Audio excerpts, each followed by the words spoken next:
the woman doesn't understand or doesn't have a great importance on the concept of trade-offs, because like they want their cake and eat it too. They want their cake and eat it too. Yeah.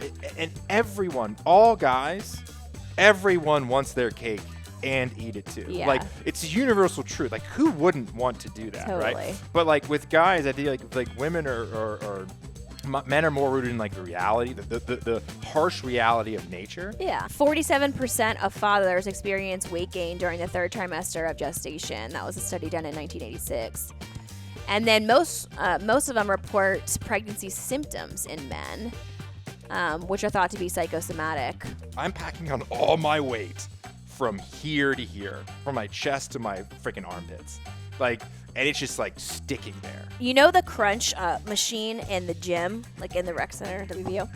She would get an orgasm doing that machine. Really? Yeah, so she would tell me that she would like go work out and she would orgasm on that machine. Oh yeah, I know her. Welcome back, guys. It's Nancy Anderson.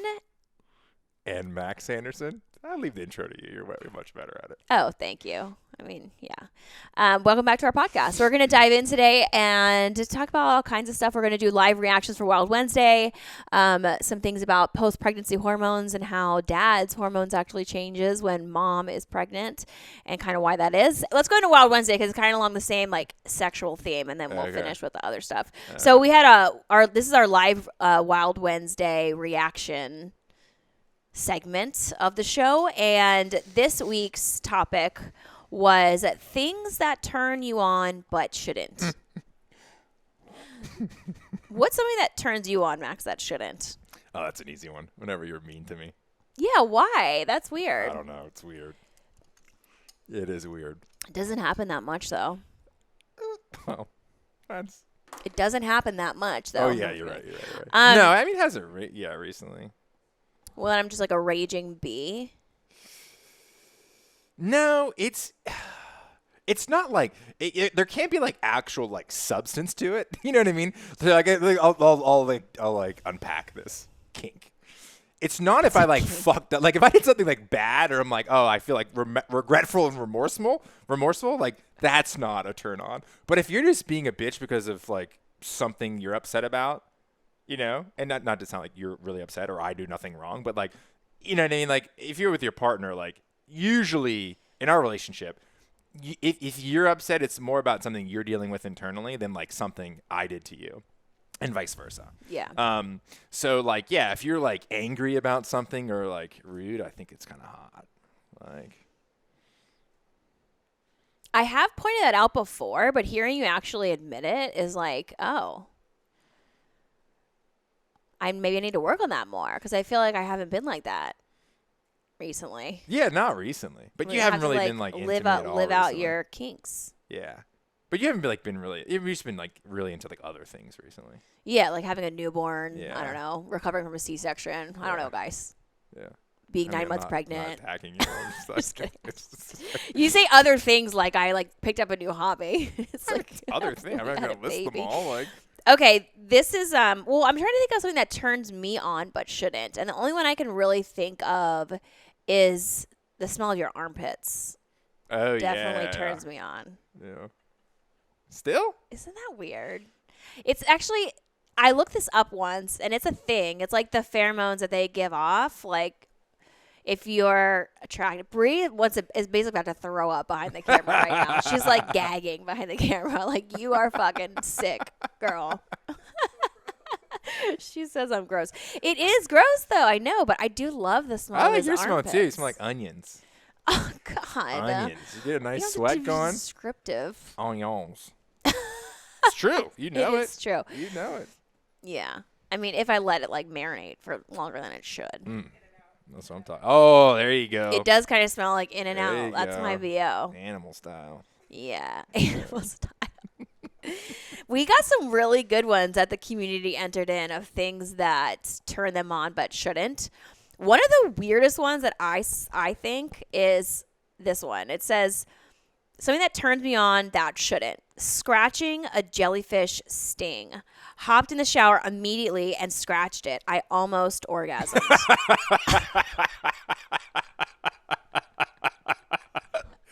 That is, What is wrong with you? No, that I'm is just kidding. so weird. Just kidding. I was like, You like what you like? yeah. I was like, in my mind, that took a turn. Because I was like, oh yeah, I like that. That is great sensation, like itching, like a scratch. I'm like, I can get that. But it's like, I never. They took it to a Almost level. orgasm. Yeah, I was like, that it's too far. This is another one that personally grosses me out. Something that turns her on, but shouldn't, is pubic hair on men. The bushier, the better. Okay. You Call and me. Max would get along great. Oh, that's gross. Who was that? Who submitted that one? That's disgusting. Her handle is no, I'm just That's kidding. disgusting. Always a non. Don't worry. My knees getting rubbed. I figured that one out in PT. Oh yeah. You like your knees getting rubbed? No, but that is a soft spot. Okay, so I guess that. Ooh yeah. Oh kind of- yeah. Oh yeah. Yeah, hearing myself after I do that to Paisley. Paisley does. It that. does kind of That's tickle, weird. I guess, Okay. around your knees. Yeah, but it's I very wouldn't sensitive. describe it as turning me on. Yeah, we always do that. Like, would you put your I do it to Paisley. You do it to the boys sometimes. You put your finger like this and like. Oh, do it yeah, like that does on, feel on their cool. knee. Yeah. This one, she said, embarrassing, but pumping turns me on, but it shouldn't. My first time I was. Oh, I was like gas. That's weird. Embarrassing, but pumping. First time I was like, WTF, but it must be the nipple simulation. Yeah. Yeah, definitely. I personally, like, if I described it as anything, it would be annoying or painful. Pumping, Yeah. personally. Now that my nipples are super, like, toughened up, it doesn't hurt anymore. But it's more like annoying. It's like someone, to me, pumping is like someone like tapping your shoulder and just never stopping for like 7 minutes. And you're just like, oh my God, get off of me. Yeah, you probably get like desensitized to it over time. Yeah. Right? Yeah. I don't love it. I mean, Yeah. another one, which I thought is so funny because I had a sorority sister in college that had this exact same thing. And I hear this a lot from clients over the years is I get coregasms doing ab exercises like the ab wheel or different exercises that like stimulate the clitoris. Corgasm. That's funny. But I had a sorority sister, I won't name who it is, but you know the crunch machine in the gym, like in the rec center, WVO? She would get an orgasm doing that machine. Really? Yeah, so she would tell me that she would like go work out and she would orgasm on that machine. Oh yeah, I know her. What's the first letter? I'm just joking. I was just joking. What's Yeah. the first letter of her name? We just knew her as Corgasm on this. I'm thinking in my head, she was kind of wild. You've slept with one of my he slept with one of my sorority sisters before. I actually thought we're on a different topic now. I don't think we're. Oh, you want to talk about her? I don't think we're Okay. going back. I don't think we're just full She speed barely ahead. got in. I just want you all to know. Okay. She was this close to me. I was president while she got in too. All right, onward. Should have You cut let her in. ass. We kicked her out after one semester because her grades were shit. Okay. I wanted to just say an interesting exercise that I get a little clitoral stimulation, which you would never think is tricep pull downs. What? Yeah, I know. Whenever I do triceps, even overhead extensions, I'll get a little down Yeah. there. Mm-hmm. Just Never enough. I would never be able to like orgasm from it, but I'm just like, oh, hello, hello.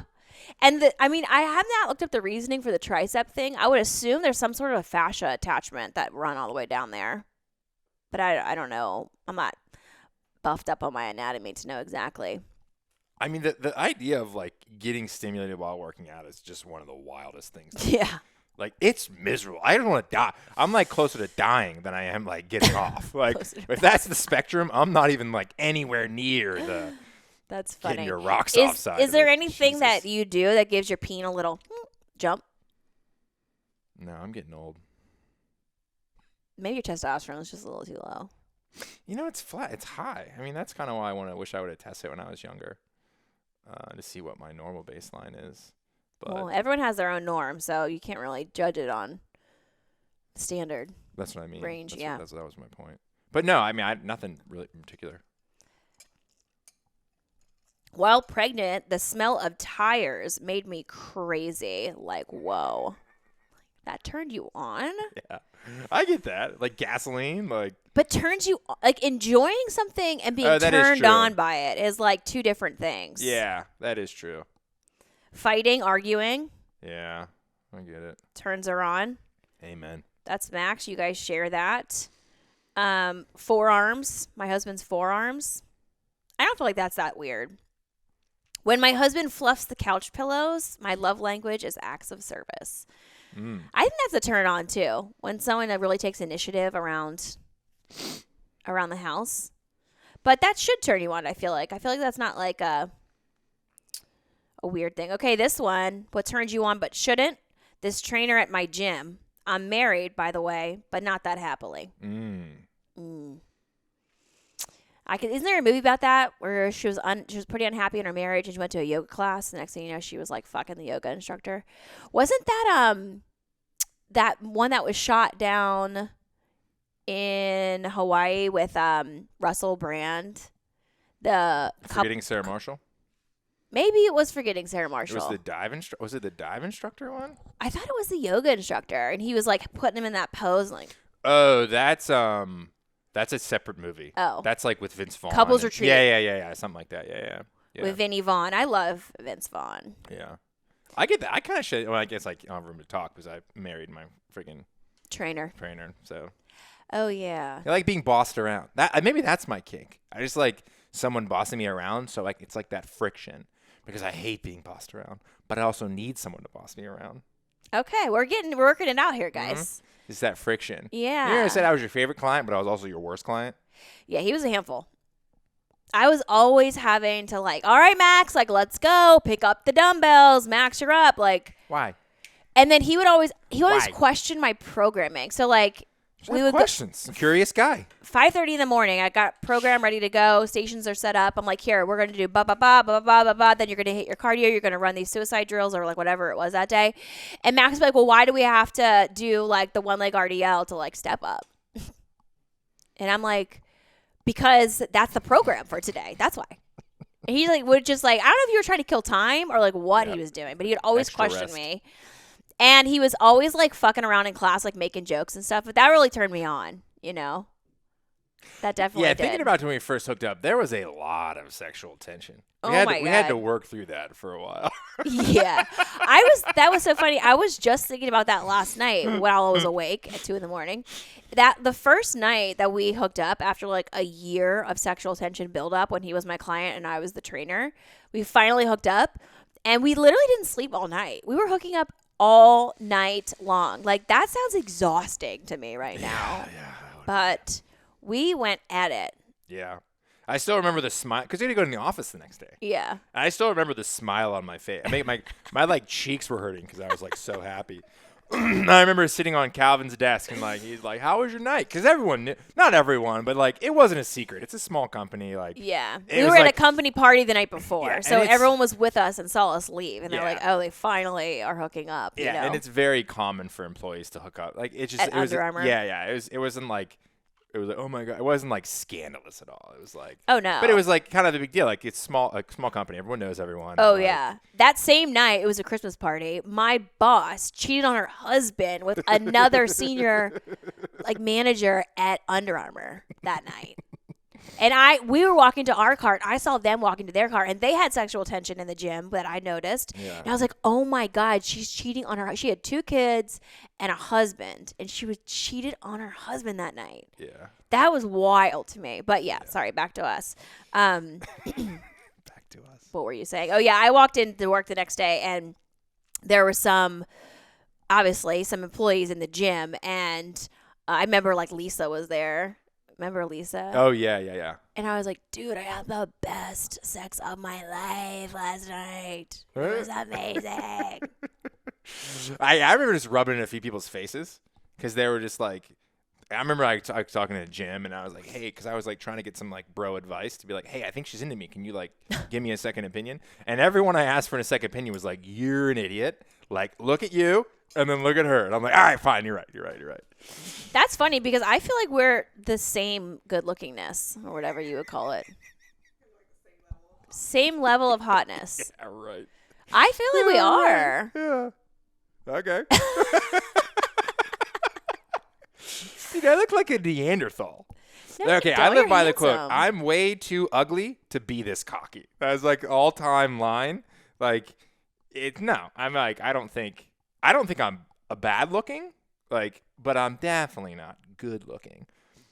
Like, you could look at you and you're like, oh, this is a beautiful woman. And then you could like get to know you and be like, oh, you're a bimbo. Oh, she's actually a bitch. No. But I mean like the thing is like for me, it's like you're either like looks and personality or what make people attractive, right? Yeah. And then like most people only have one. You know what I mean? And like it's a trade-off, right? Like smartness and athleticism. It's like a universal rule. Yeah. But yeah, I mean, like for me, it's like, oh no. I feel like my personality would makes me more attractive. You wouldn't just look at me and be like, oh my god, like You are this very is the hottest charming. guy I've ever seen. Yeah. Yeah, so you're I've very had to craft my skill throughout the years. Yeah, you've done a Where good if I job. was just good, like Leo, it's not going to need much personality. It's a great looking kid, right? Like he could do without personality because he could get by on looks alone. I Luckily, haven't he's been able also to get- very funny, yeah, which will serve him well. yeah, he's going to be a handful. Things that turn me on but shouldn't. Being face fucked. That's That doesn't. Same person. Things that turn me on but shouldn't. Gagging on his wiener until my eyes water. okay. Just like, can we like run these through a filter? This is gonna get. I did. I didn't say what she wrote exactly. Oh, Jesus. And then last one, same person. Things that turn me on but shouldn't. My boyfriend's dad. Oh yeah. I mean, I love my father-in-law, but that is a bit much, I want to say. Well, I mean, it depends on like how attractive the guy is. I get No, that. it doesn't. That's the least weirdest one of the three. It's your partner's parent. Well, I it's mean, her they could be boyfriend. Brad Pitt. Oh, I'm like, she said her boyfriend. yeah, but like, that's- potato. Not really. Not really. There's a huge difference. Oh, nice nails, Brie. I got mine done yesterday. She said I need to work on moisturizing. Yeah, that's what she said. I feel like it's not a huge difference between boyfriend and being attracted to boyfriend's dad or husband's dad. I mean, It's a world of difference. okay. It's just the difference between your boyfriend and your wife, or boyfriend and your husband. It's like this is different levels of commitment here. Yeah. This one came up a couple times. Things that turn me on that shouldn't. Mopping the floor. I feel like a freak, but I swear the movement stimulates my clit. What do you do for a living? Are you a house cleaner? House cleaner. Yeah, right. Things that turn me on but shouldn't. I'm dairy-free, gluten-free, but watching Dave Portnoy doing his one-bite pizza review. The southern accent and pizza, I don't know. Southern accent. He's from Boston. Southy accent. Oh, okay. That was Sorry. a wild. That's a good clip right there. That was a wild thing. What, me mispronouncing? No. Oh. The whole lead up. Like I'm gluten free, dairy free, but Dave Portnoy. I can I'm like, actually where the fuck is resonate that with going? this, being gluten-free, dairy-free. It's like I've seen him do those clips, and I think to myself, wow, that would be nice every once in a while to just be Yeah. able to do something like that Yeah, I think without with the being boys. sick for 2 or 3 days following, Yeah, which I just refuse to do because it's just not worth it for me.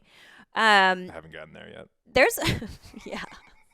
There's a lot of ones in here that are just like normal things that you'd be attracted to, like dominant men, chest hair, construction workers, big, manly, strong hands, tall socks with sandals and white beater tanks. Girl.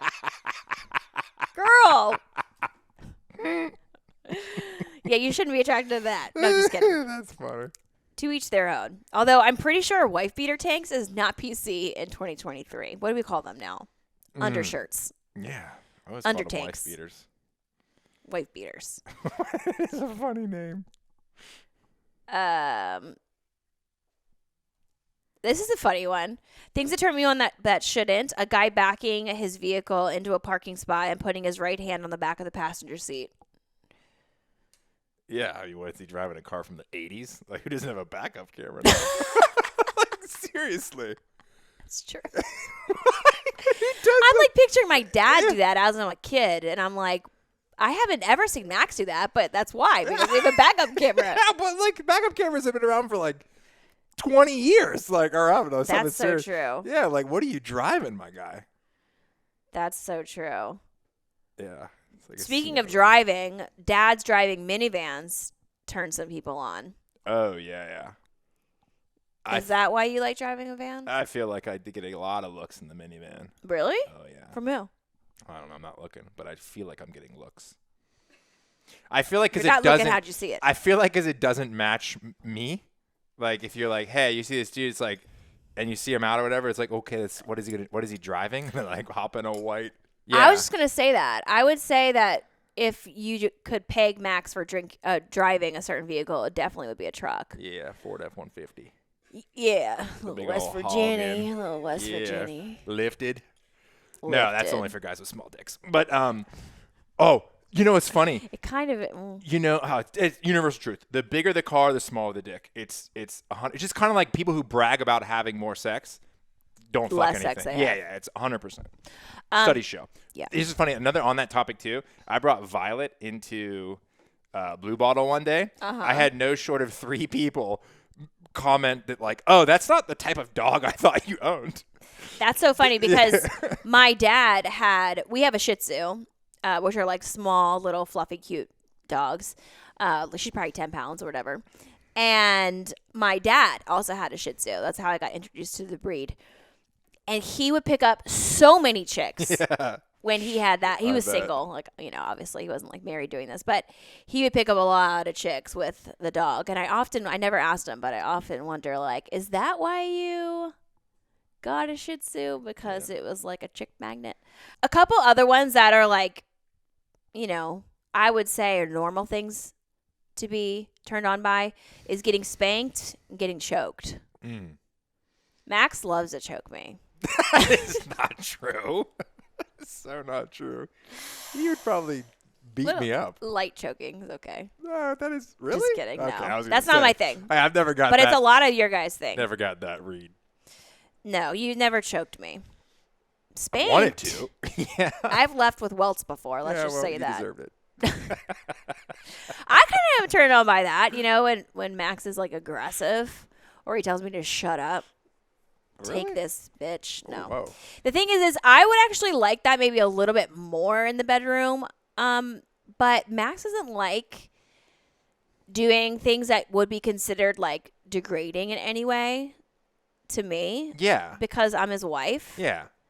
Well, it's the whole Madonna whore complex or whatever the actual name is for it. Like as a species, we like different things based off of the prospects of that person. Like it's the Madonna, like your wife, you judge them by a separate set of characteristics than the whore or the lady you just want to sleep with. It's very well researched, actually. I don't know if it's actually called the Madonna whore complex. I think it's colloquially referred to as that. But yeah, if you ask women, I think it was studied in men and women, but I know the women is like, so if you ask women like, okay, what do you like in a sexual partner? They'll name a set of like 10 characteristics. And when they name what would you like with like a life partner or a spouse, it's an entirely different set of characteristics. And I think that's why a lot of cheating happens too. It's like that when you cheat on someone, it's not because they're a better version of your wife. They just check one box that you don't want your spouse to check. Yeah, so it's like if you think about like hooking up with like a random girl, like an encounter like that, it's like, yeah, I wouldn't want to do any of the things that I do with my wife because I want to, spend my life with this person. Like judge them by a different set. It's really fascinating stuff, personally. Yeah, I mean, I'm definitely not Max's type. Yeah, I mean, well, yeah, if you had to put a type by it, but yeah. You're like, not. When I that's why used the to whole, like, stalk wife his ex-girlfriends, they all looked very... very similar. Yeah, I mean, the ones that I've seen definitely look similar. Well, I didn't have and very do many not look like girlfriends. me. Yeah, I mean, girls that you were like sleeping with. It Oh wasn't yeah, but that's a much really wider. dating them. Like, but girlfriends is a very like, it's a very like it's like There's, a one. It's one person. 3 of them. Yeah, no, I mean it's like one like aesthetic and like one. Oh. Yeah, but yeah, I mean I think that yeah you are. This is a lot. As I say yesterday, it's like I couldn't have dreamt you up. Like you're better than my wildest dreams.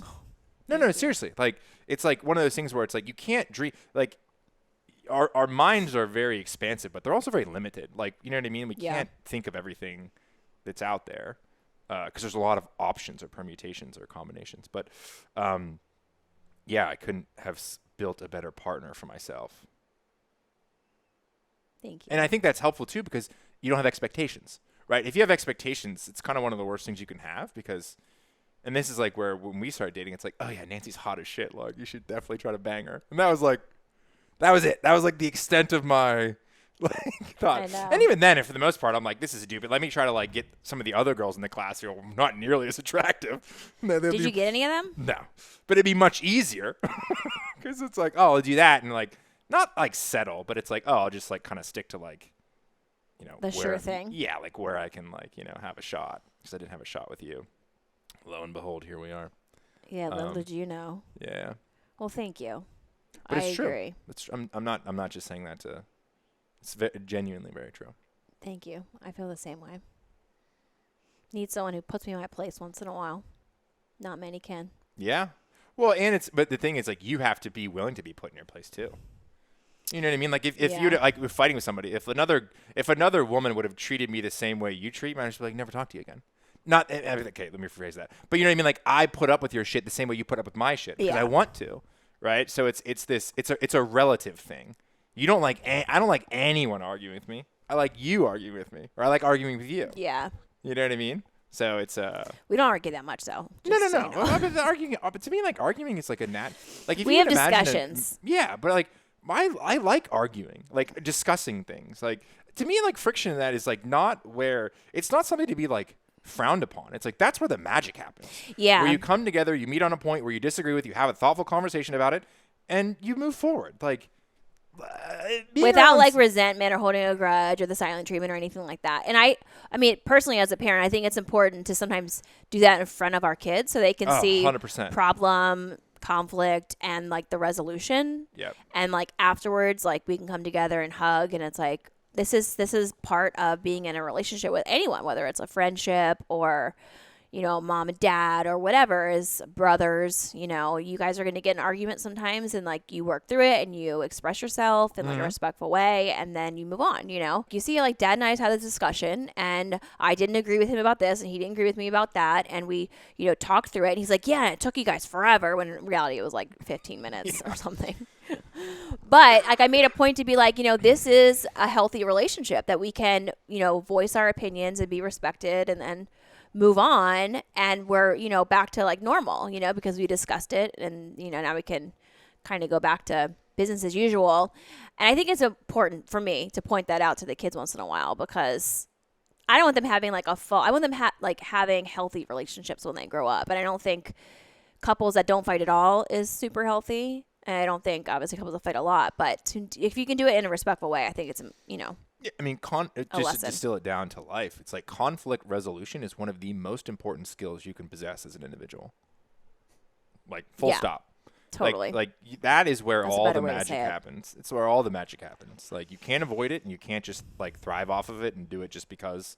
Like, it needs to be a productive discussion, and the exchange of ideas where like how we've gotten to this stage as a fucking society. So like.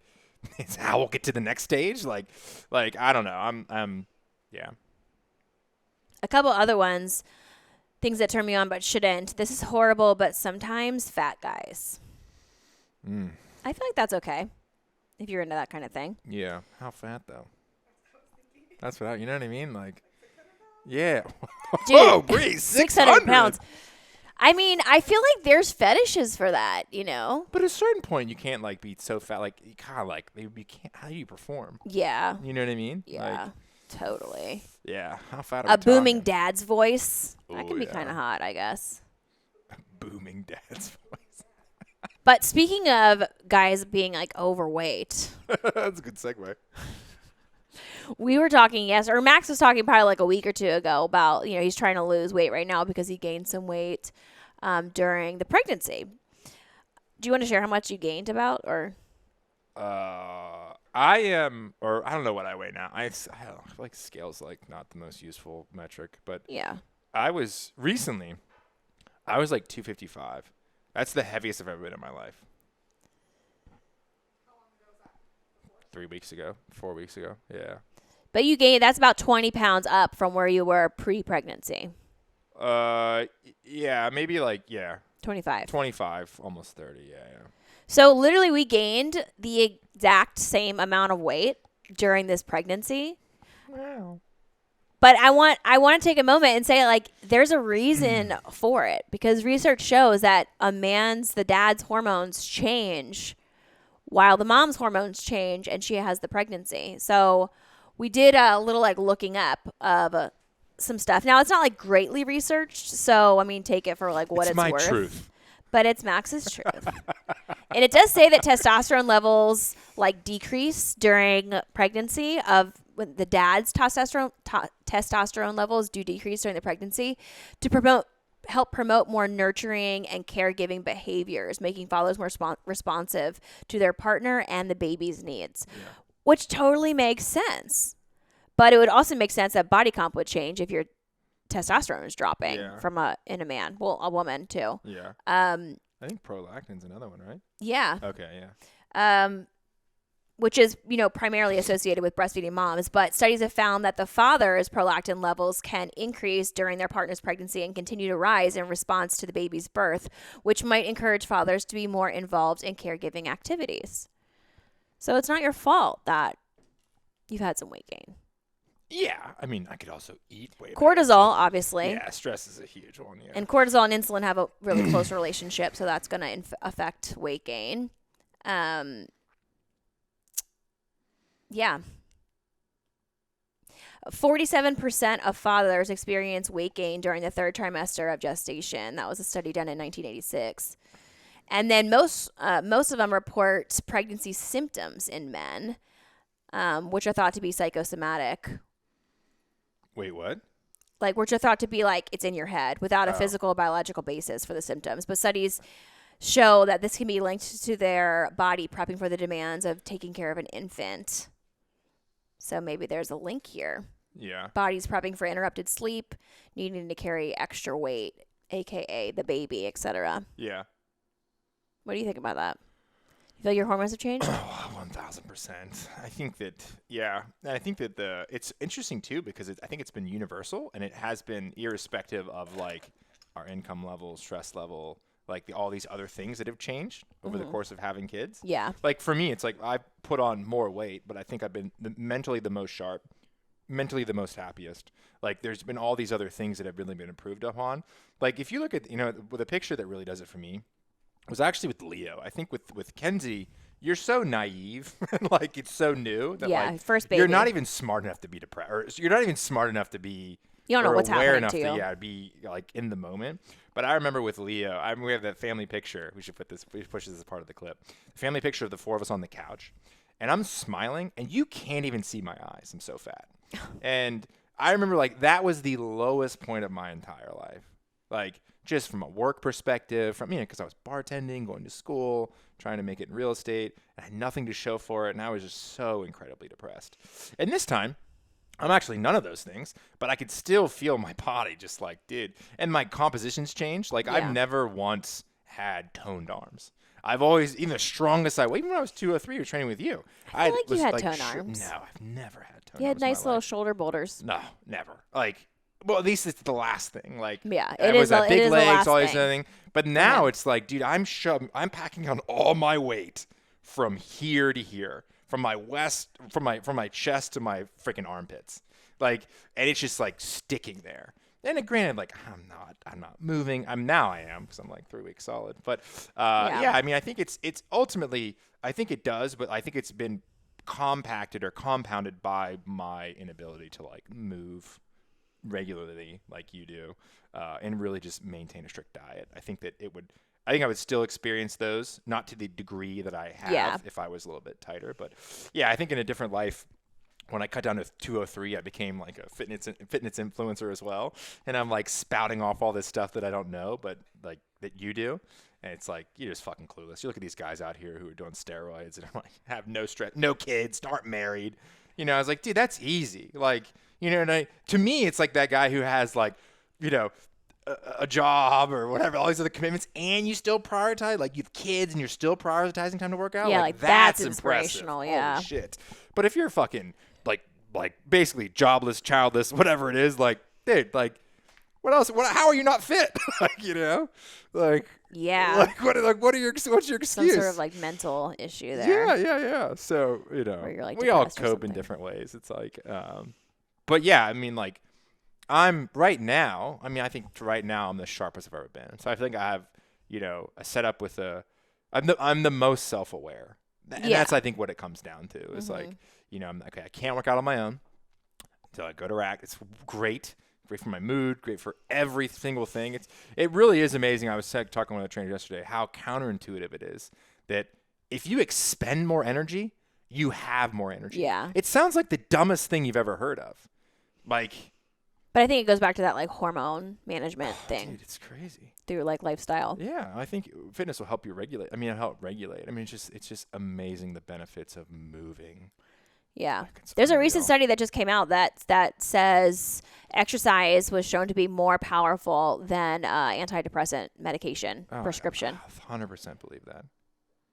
That's not saying that you shouldn't take medicine sure, if you need it, but it's just an interesting insight to just how powerful movement can be for, your mental health and physical health. It's really also interconnected, which I don't think we give enough, credit to. Yeah. Well, and it's interesting for me to someone like you. And, before we started dating, it was funny. When we started dating, everyone would ask me what you were like because you never really let anyone in. Yeah. You still kind of occasionally let me in, but like. Oh, that's I'm just kidding. But like the thing is, like, you are a machine. Yes. In an area where most people struggle with. Like, just putting us on a spectrum, let's just say that I have no issues with, like, finance or, like, that realm of things, business, whatever it is. And then I have a ton of issues with fitness and nutrition. Yeah. You have zero issues with fitness and nutrition.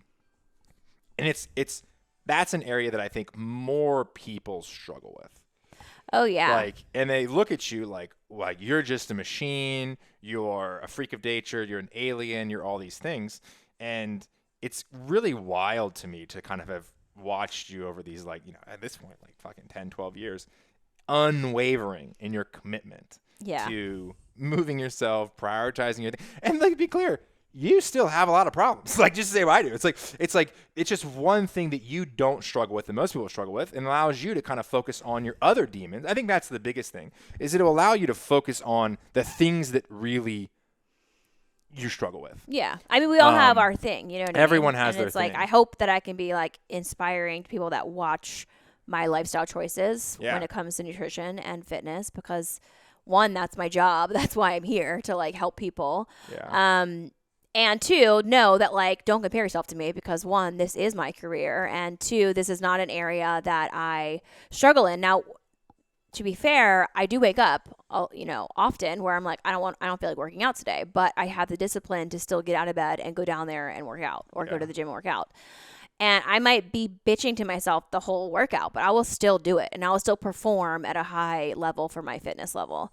That is something that maybe I hope inspires you, but doesn't like eat at you. Like, why aren't I like that? Because there's probably things that you're really good at that I struggle with. You know what I mean? So like, we all have our thing, is what I'm saying. So like, let it be inspiration, but not like, what's the word? Like, don't let it bring you down that like you're not as disciplined. It shouldn't be. You shouldn't feel guilty. I think a lot of people look at people who are inspirational and they feel guilty about their own choices. Yeah. And their first reaction is to like throw shade at that person. Yeah. I just want it to help motivate people, which is why I share it, And you're not like preachy about it. Like, I try not to be. Like, I try not to be. Is like, and I was making this the other day to somebody. It's like my generation, or our generation, is like so focused on like something like writing a book or whatever it is. Like, no. You want to do things worthy of writing a book about first, and then look back and be like, all right, let me like kind of document these experiences. Yeah, let me share this. Yeah. It's like, focus on doing something worth sharing, not sharing just for the sake of sharing. Yeah. Like, and it's funny, you see that with like, I think that first generation of like YouTube stars or like streamers, where it's like, they don't have a skill or a talent. They were just early. And like, that's wonderful. But like, I'm hopeful that like the next generation will adopt more of like your thing, where it's like, hey, no, this is who I am. I'm trying to add value to people's lives. You're bringing something to the table. Yeah. And you've always been good about this too. It's like, hey, I'm here when you need me. Like, I'll never go out and be like, hey, like, when are you going to come into the gym? Or like, when are you going to start the diet plan? Or it's like, no. Like, everyone's on their own journey. You could come and join. Yeah, when you're ready, I will be here. Yeah. You know what I mean? And if like you're not ready now, there's nothing wrong with that. Like, there's no rush. Like, it is what it is, really. I try not to I mean, I was definitely like this in person when I had a full book. So I would never like push my classes on anyone, or I would never push my one-on-one on anyone. It was just like referral only, like tell your friends if you like it, and like that was it. Like I never did any sales or marketing for myself. And I had a full book. Like I was very busy,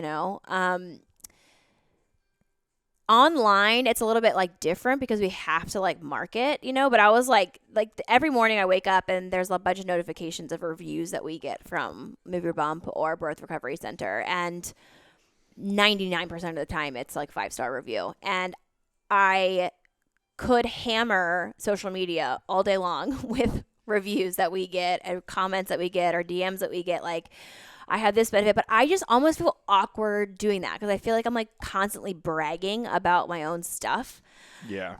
But at the same I have a time, good like story you about want to that. share client experiences, so I get in this like, do I share this or how often do I share it? I want people to know that like there's a lot of people that love it and it's working for them. So maybe like they would want to try it sometime.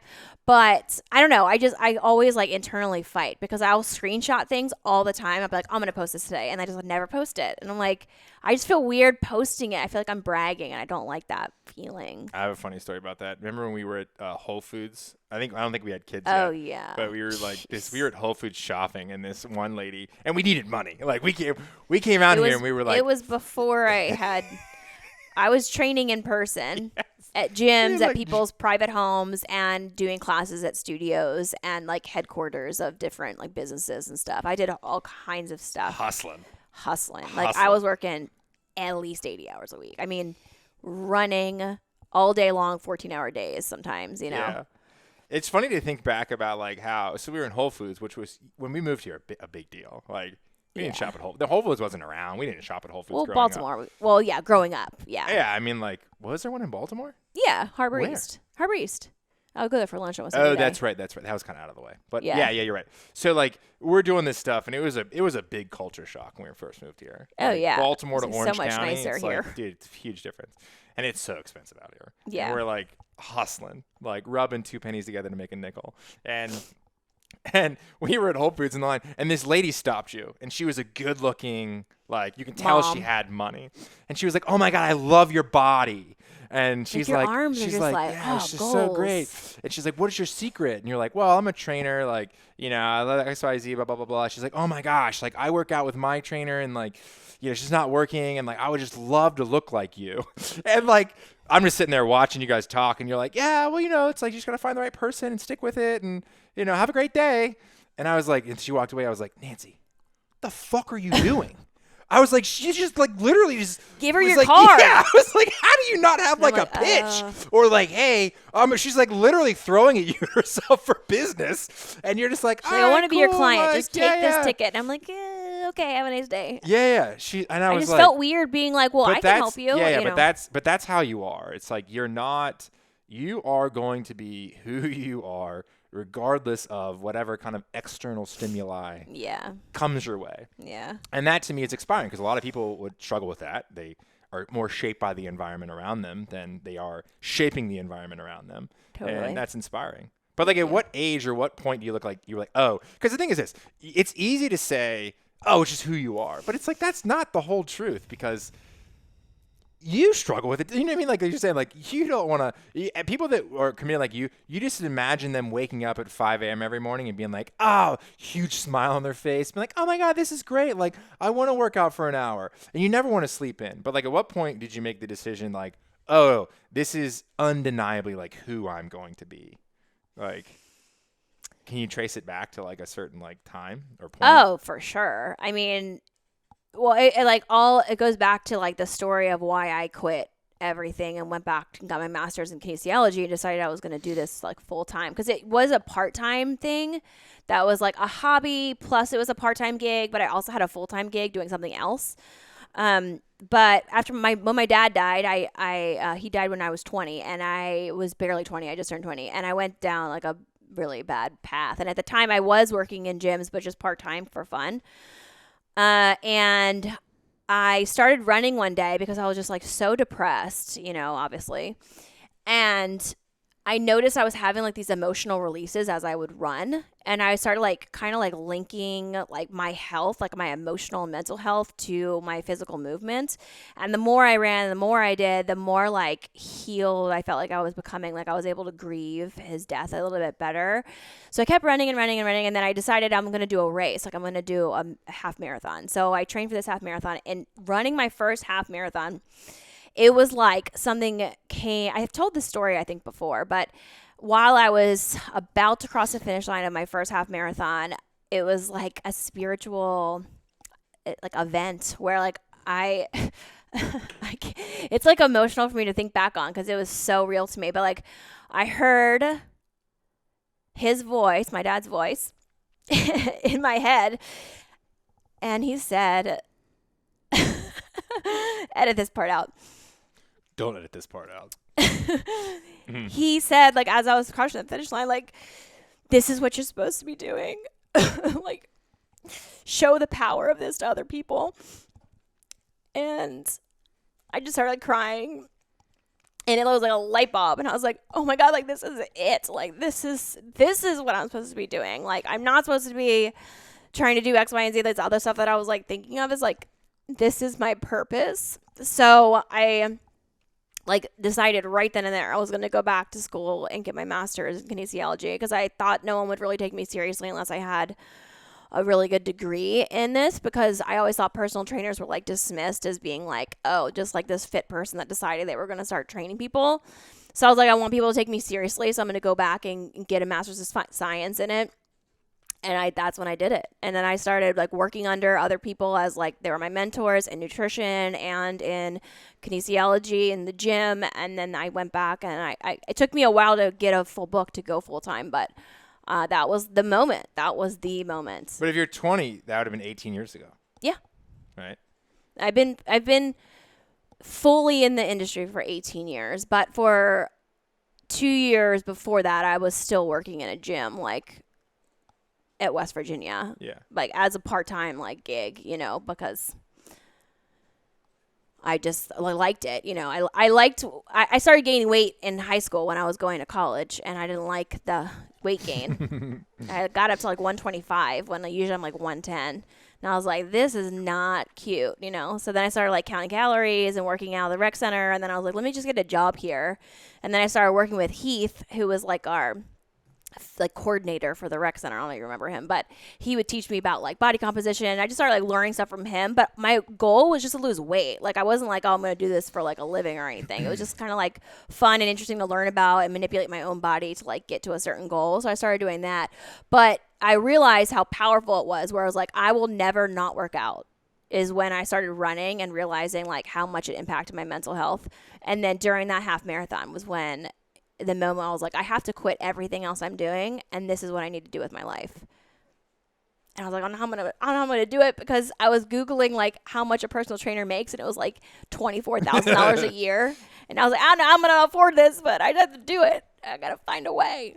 And for a while I bartended to be able to do it. Yeah. You know, I bartended on the nights and the weekends to be able to go into it. And then when I got my job at Under Armour headquarters, that was like the real, like I started making like good money for then, back then when I started working there, where I was like making probably 75 grand a year or something. And I was like, oh, I can live off this, you know, and then just going up from there, hustling. You're a hustler. We did it together. And I'm so thankful that I went into fitness, because I never would have met my husband if I didn't change career paths and go into it full time. So it's hard not to believe there's something else going on when your life falls into place like that. It leads you in directions that are unexpected, and you have divine interventions. And yeah, I mean, it's like it happened, 18 years ago that happened, and it's like emotional for me to talk about even to this day. It's like those kind of things I feel like aren't just like some idea in your head. It's like a higher power or something, not to get like too woo-woo. Yeah. But it like changed my life. That moment in time changed my life forever. Yeah. It is funny, but I'm sure that's a powerful one, and there's probably 20 more throughout the years. It's I was thinking about one on the bike back from work this morning. It's like, if we had not have visited back in Newport in September, probably would have never came back. if we would have came in October, November, December, whatever it is, it wouldn't have been as impactful as that September trip. Because I was thinking like how powerful this like month is with like local summer and how it like put the wheels in motion to like kind of come back. And Well, we have to give like context. So we after we dated in Baltimore for for like 8-7 months, Max got a job offer in Orange County, California. So Max decided like he wanted to take the job. He wanted to leave Under Armour, and then I decided I'm going to move with him. So we moved to California after dating for 7 months. And then I started building my business up here, whatever. We lived here for about 8 years. And then when I was pregnant with Leo, we decided that we were going to move to Texas to like lower our cost of living, live in suburbia, get a bigger house, just like take the stress of like the financial load from like living in Orange County, California off of us. I could transfer there with the company that I was working for at the time, blah, blah, blah. So we did that. And almost immediately I realized like, this is not going to work. I do not feel at home here. This is just not my jam. And we had just bought a house there. We had spent like so much money to move there, move all our belongings, whatever. Like it was a whole big thing. And it took us about a year to move back, but like I needed to convince Max did not want to move back. He's like, listen, we just like moved our entire lives here. Like this is supposed to take stress off of us, like financially, like we bought this house. Like, what are you talking about? We're not moving back to California. Like we just left. And well, to be fair, we're not going to move back and live how we well, lived at first you were here. like that, but then That he was like, listen, I'm not moving back to California and living the same way that we lived before. We live Yeah. far from the beach. We never go to the beach. We pay all this money to live at the beach, but don't use the beach. Like, no. Yeah, we're gonna make trade-offs. Yeah, we're gonna go back. We're gonna get a make motorcycle. trade-offs. That was one of the trade-offs. Here I am. No with the one's minivan. stopping you. Okay, sorry. Keep going. Kenzie doesn't even want you to get a motorcycle. What? Okay. Keep going. So I was like, how can I show Max that if we moved back to California, it would be different this time? Like, it wouldn't be so stressful. It wouldn't be us working around the clock 7 days a week. Like, it was just, we were hustling, you guys, like hustling hard. And when you're hustling that hard with being pregnant and with a toddler, it was so much on both of us, like stress wise. Like, I was carrying a lot of the financial load, and Max was trying to like finish his MBA, and he was also working a commission job. It was just so stressful. So I was like, how can I show Max that things are going to be different this time? So I booked a vacation to come back here at like the best time of the year, which is local summer, which basically is like the end of August through September. So we booked Airbnb on the beach, and I convinced him to come back, which he wasn't even that excited to come back for. He was like, I don't want to go back to Newport. We like just left Yeah, Newport. we literally just left. Why do you want to go on our vacation? entire savings into buying a home. Yeah, I was like, you know, so why did I go on vacation in this place that we lived all these years? And I'm like, please, I just miss it so much. Like, I want to go back. I want to see our friends. Da, da, da. So we finally agreed. So I booked this Airbnb. We get to California, and it was just, I was just praying it would be a different situation. And like the first day, I could tell he was pretty resentful, and he was kind of just like big leaguing like everything. I'm like, it's so beautiful today. And he's like, yeah, like whatever, you know? And then at some point something clicked and started like changing when we came back to visit here.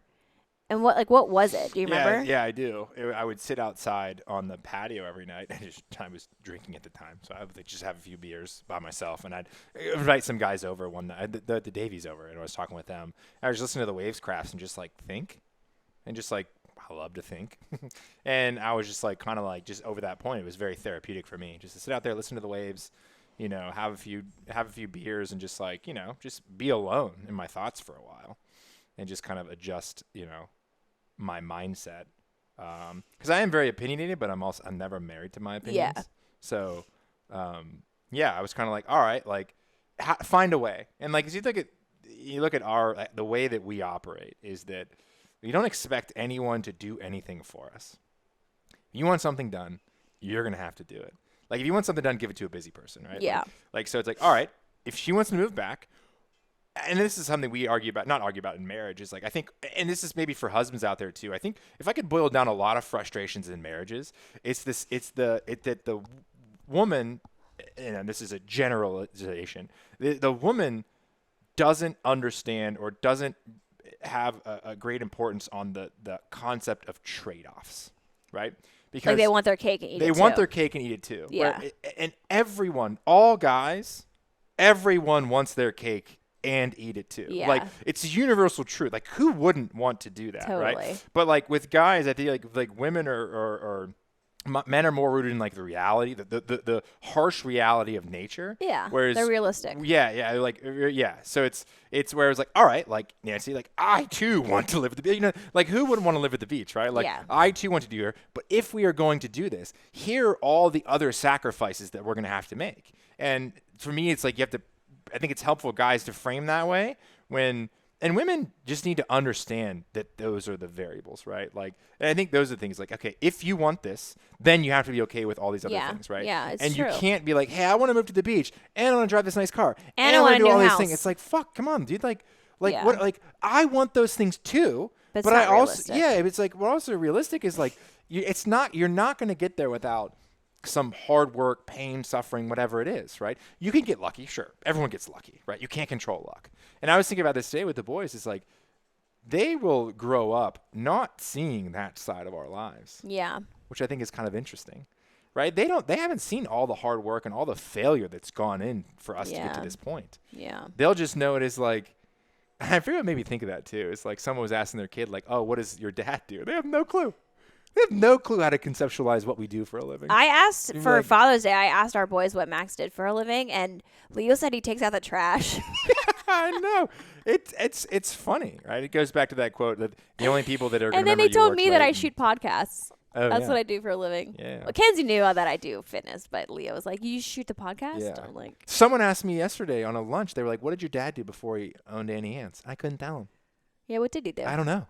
I know he worked at the ticket office, and I think he well, worked now I at know a I'm going to bank. ask him next time I see No, him. I know, but I was like, that's a really interesting question. It's because you grow up and you have a memory. Your memory starts at an age, whatever that age is, right? That's probably 8 or 6 or how the boys are now. And I mean, just think about in 6 years when Paisley started, like, where are we going to be in 6 years? Yeah. Right? And that'll be her first earliest memories of, Yeah. you know.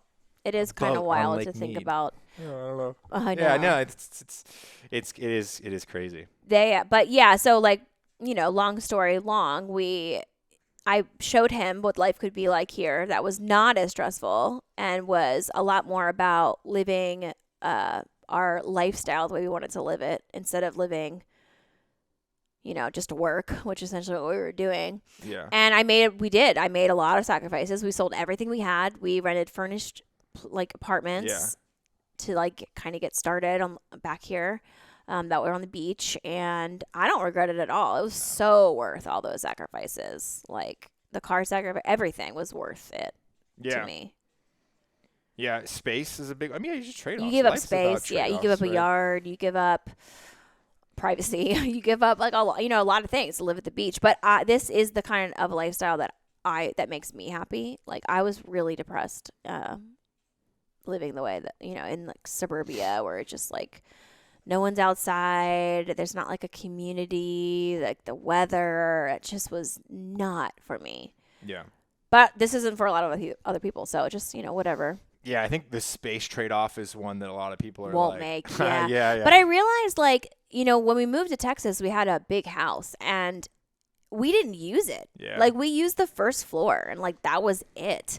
And my house was like so much messier because it was harder to keep up with more space, which to give you guys credit, you all told me that was going to happen before I left. You all said, don't get a big house because it's going to be harder to clean, harder to keep like from clutter building up. And you're so right. And now our house is not that big. And like every night I put the house to bed, you know, where I'll like clean up before bed. And like on a dirty night, like where that we haven't been picking up for a while or whatever, max time it'll take me is like 20 minutes. Like I can have the whole house like done, you know? Yeah. And that's really nice too. So I'm kind of glad we don't have a lot of space. And it's nice to rent your house where, you know, you have kids in it. Like Yeah. hard on things, you Or the know, AC goes because to shit and you have to replace it. yeah, I mean, there's trade-offs, you know. We don't own our house, so. Yeah. But okay, that's a good place to wrap it up. Any last thoughts? No. Cool. Thanks for joining us, guys. We'll see you next time.